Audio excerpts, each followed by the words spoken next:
Hey, everybody, and you are listening to And All Shall Be Well. My name is Megan Rohrer, and I am your host for this journey. Since this is our first episode, I wanted to tell you a little bit about the tone and what is going on in this podcast.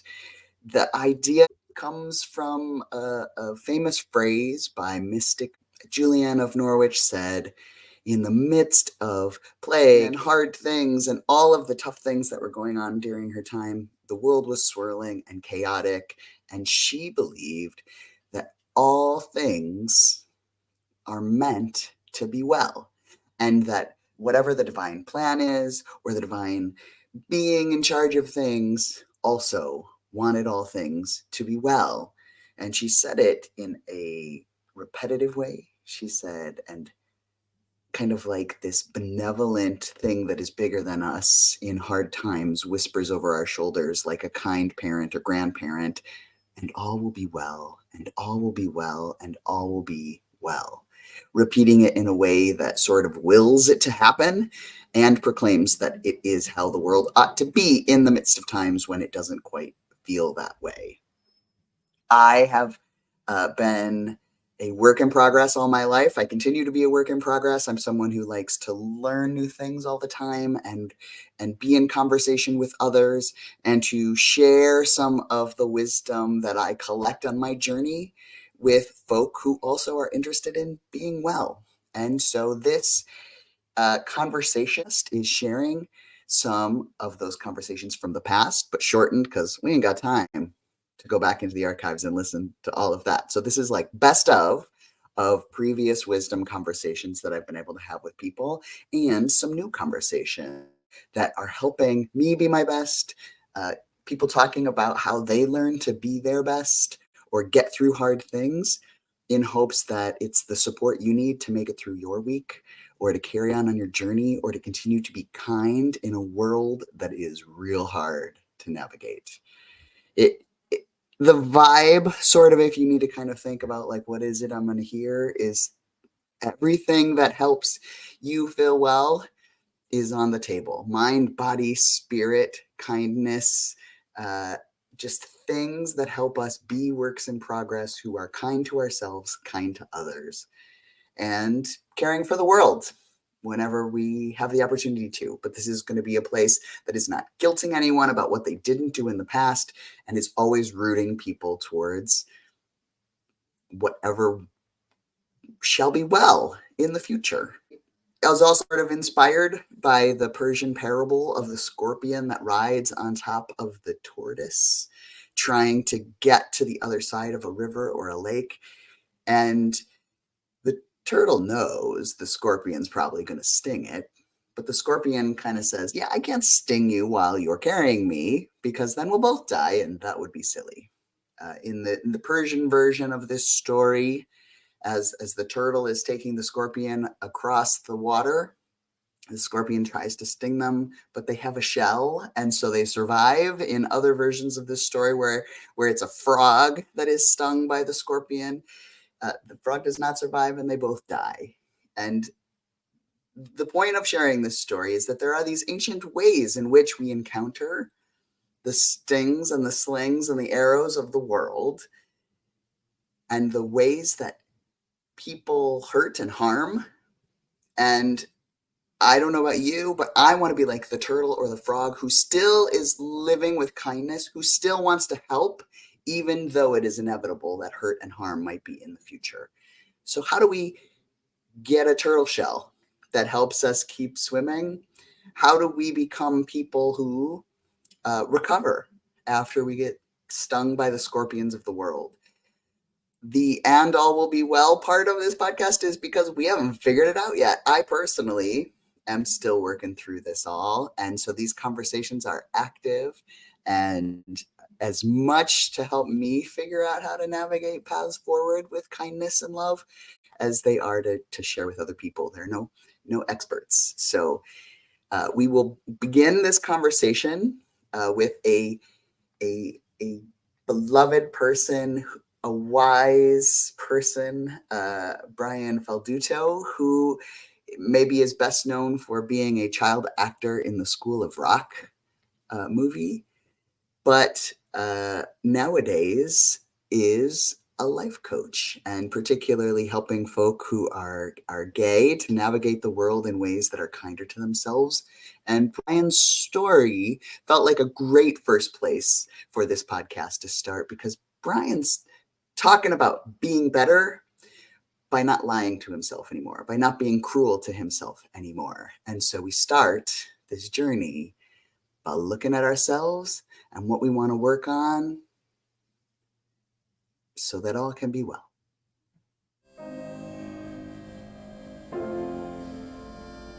Hello, everyone. My name is Brian Falduto. I'm so excited to be here. Folk may know you already because you were in a pretty fancy movie. You were in School of Rock. Yes. And part of the story that I've heard you talk about in other places is how they created this part for you because your personality inspired folk. But then in your real life, after the movie came out, that created some tension. And I guess I'm less interested in the story about the fancy Hollywood movie part and more interested in the story of how did you care for yourself? How did you come out of the kind of stuck place that happens when people get bullied? Would you be willing to talk about that a little bit? Absolutely. Yeah. I didn't. I think I cared for myself in the way that I think a lot of people who are bullied, especially in a more uninformed time. And so I didn't really deal well. I just went into this massive phase of denial and hiding and just trying to blend in, which sure is a way of surviving and coping in its own way, because I did what I had to do to feel like I was okay. But I think that eventually resulted in a really rough spot, a dark spot where I was very separated from myself. I don't encourage anyone to get into a dark spot, but I think sometimes the rock bottom can be helpful because there's nowhere to go but up. And so I just started to ask myself questions like, why am I so unhappy? Why do I not know who I am? Why do I keep putting my worth in other people?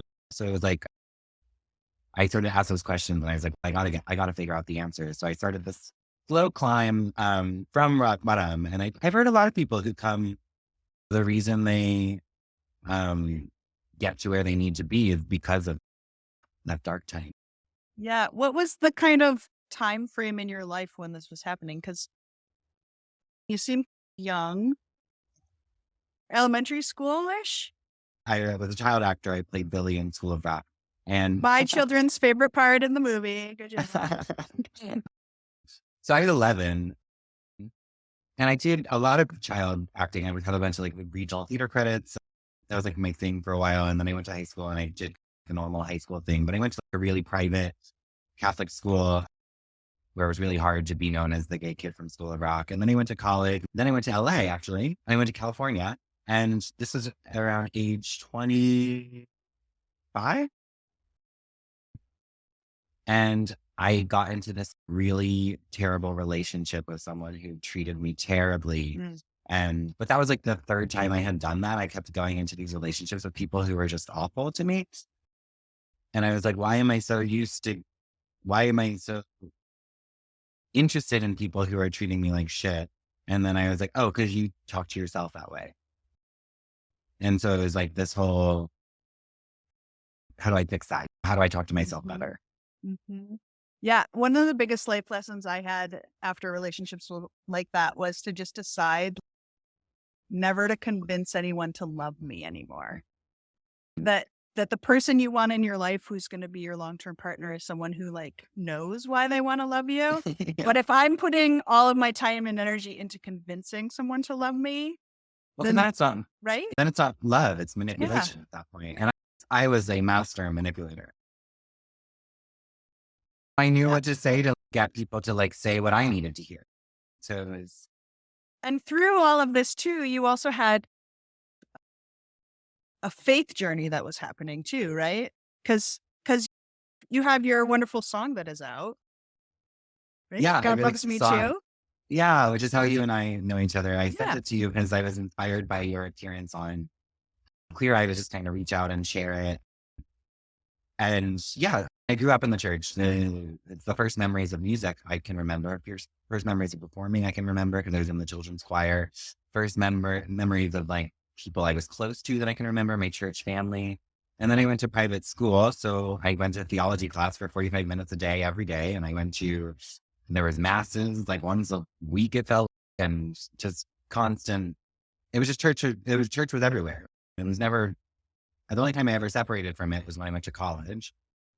I didn't separate it because I wanted to. It's just that I had never felt very addressed by the church. I heard the rumors that I wasn't necessarily welcome in the church because I'm gay, but no one would ever talk about it. And I was like, oh, I'm in this theater program. I was in college. I'm in this theater program where there's more people like me and there's more people talking about the things that I want to talk about. So I'm going to gravitate. None of these people are going to church. So I'm going to gravitate away from church for a little while. I'm going to hang out with these people. But of course I missed parts of church. I grew up with a church family and I grew up with worship music. I love worship music. I'm obsessed with the genre of Christian contemporary music. It's so good. And I was really sad that I had to it felt like I had to choose. And then again, that time when I was in LA, wow, LA was really pivotal for me. I wandered into a church one Sunday many years later because I was there for a project, which is when I met this guy, but I also didn't really know anyone in town other than these terrified people I was hanging out with. So I was free on Sundays and I just wandered into a church one Sunday and there was a pride flag hanging above the doors and the pastor was wearing one of those, what's that thing they wear? Stole? A stole that was rainbow. Yes. And they made it a point every Sunday to let me know that I was welcome there. And so I would just go and I would sit in church every Sunday for an hour and cry. Because I was I think the pastor thought there was something wrong with me because I would just sit there for an hour and weep. And then I would leave. And then eventually I got used to it. And I was oh wow, I'm accepted here and it feels good. And then I was oh, there's someone that doesn't know that this exists yet. Yeah. And that gave me the inspiration for the song because I was there's a little me in a church somewhere who doesn't know that they're going to be able to sit here one day and feel super loved. I wrote it in 20, 30 minutes because I came home from church and I just felt so inspired by what I was feeling. How do we change those negative voices that are in our head? How do we work to actively shift instead of just only being able to see everything that's negative in the world? How do we get our brain on an exercise to be open to noticing the positive that's there too? As I mentioned, I was in that place where I was how do you talk to yourself better? And I was I don't know. And I got really curious about what that process is what that healing process is because I had never really been talked to about it or told about it. I had heard of the words mindfulness and I knew it was out there, but I was let me look into it a little bit more. And then I think what happens with this replacing of narratives is actually really cool, right? Because I just had negative narrative after negative narrative, right? But then I read a book, for example. I read The Velvet Rage, which is a book about toxic shame in the gay community. And it talks a little bit about what it takes to heal shame, right? And so I was let me try it. And I think what's really cool about these resources that you uncover is that once you flip over one stone and look under what's underneath it, you find a bunch of other small stones, and then you start flipping all those over, and then you find, and there ends up being a ton of resources out there available to you to reverse those negatives. But when you're in the hurricane of those negatives, it becomes really hard to see out from underneath all those rocks, right? So it's how do I start to turn over rocks? And so it really is as simple as just starting to turn over that one rock. When I coach clients, for example, say they have a goal they're working towards and they have this narrative that says that they can't get there because they're not good enough or blah, blah, blah, blah, blah. Sometimes just something as simple as setting a reminder on your phone, I am good enough, that goes off every day at noon, and every day at noon you have to read it. From a psychological standpoint, there's a lot of studies out there that just even saying that to yourself once a day, if you looked back on a lifetime of 25 years of not saying that to yourself, think of how impactful it could be if once a day you introduce this sentence that you've never said to yourself before that is probably a lot more true than this, I'm not good enough, right? Yeah. So yeah, it's not easy, but at the same time, once you start, it gets easier. I love that you framed it that way, because one of the number one questions that I get since being more public on Queer Eye is from folk who are like, I used to have this relationship with God, then I gave it up. I don't know how to restart. And I think the advice of just be bad at it for a while, Yeah. practice, be a toddler trying to learn to do a new thing is such great kind of wisdom. That and letting folk know that you can take baby steps. I think what you just said is actually really key to this time. Be bad at it for a little while, because if you're having a rough day and you need to go take a nap, go take a nap. You know, if you need to wake up and go for a run because you need to get outside more, go for a run. I think one of the reasons I felt so alone dark when I was young, because I felt so alone. I was the person on screen. So I was like, wait, who do I look to get my representation? So that's like the one. First of all, anyone who feels that way, just know that we're having this conversation because we see you. Like we know what's out there. So they're not alone. There are resources like the Trevor Project that you should reach out to. And then my other thing is also just I know this sounds counterproductive, but don't fight it. If you're sad because you're in an unfair home environment, it's okay to be sad because you're in an unfair home environment. What do you do with that sadness? Are you going to bring it with you on your healing journey when you get out of that home environment? I think our sad times have led to our happiest times. So I think that there's something that comes with the acceptance of your journey as it is that can actually be a little freeing, as hard as that is to do. I know it's not easy, but try and talk to someone about it and try and get to that spot. I'm aware that we told people that they could shift their brains and be thinking more positively. And then we mostly just talked about hard things for this whole conversation. Can you just talk about something that was like over the top fabulous that you have experienced in your life and was wonderful, just for the sake of helping us think about things that are wonderful and positive? Yeah. Just because it's at the top of my head, and I don't know if it's interesting because we're already talking about it, but the music video, Yes. the day that we shot it is to this day my favorite day that I've ever had in my life. Because of the message of the song, I was able to get like funding for it. I was able to get this beautiful church donated to shoot the music video in. And on the day of the shoot, I showed up and I was able to get like over 90 people to volunteer their time for a 13-hour shoot day. Wow. To create this beautiful product. And I was the only instigator of that. And I'm an independent artist. So I've had a lot of self-started projects, and sometimes the enthusiasm ranges. Sometimes it's not as enthusiastic. So it just felt like a really cool moment for me. I remember going to sleep with just like the biggest smile that night, because I was like, wow, we really just created something out of nothing just because we care about the people who need to hear this song. So it was cool.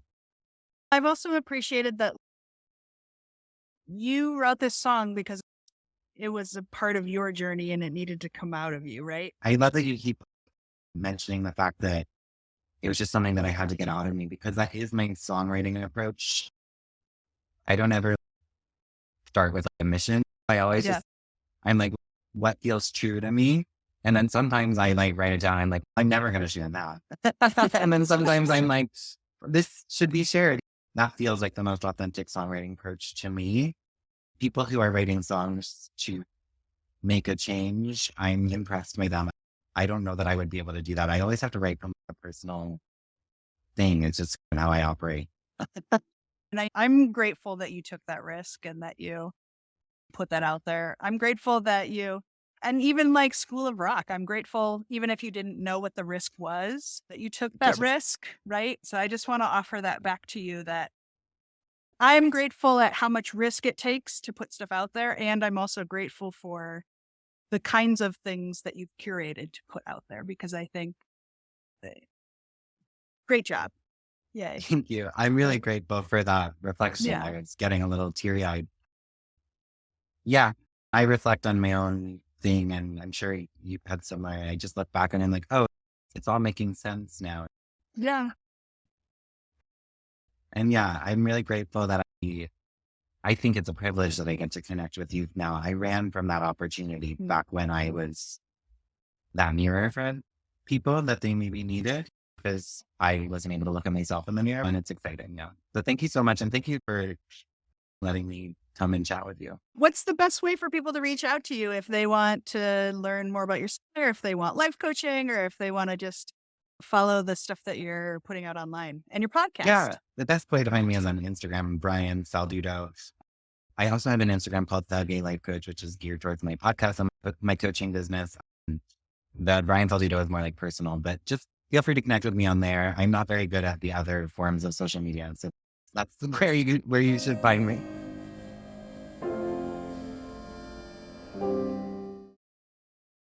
I hope you enjoyed that brief conversation. If you like this podcast and want there to be more in the future, I hope that you will check me out on Patreon and support more conversations like this.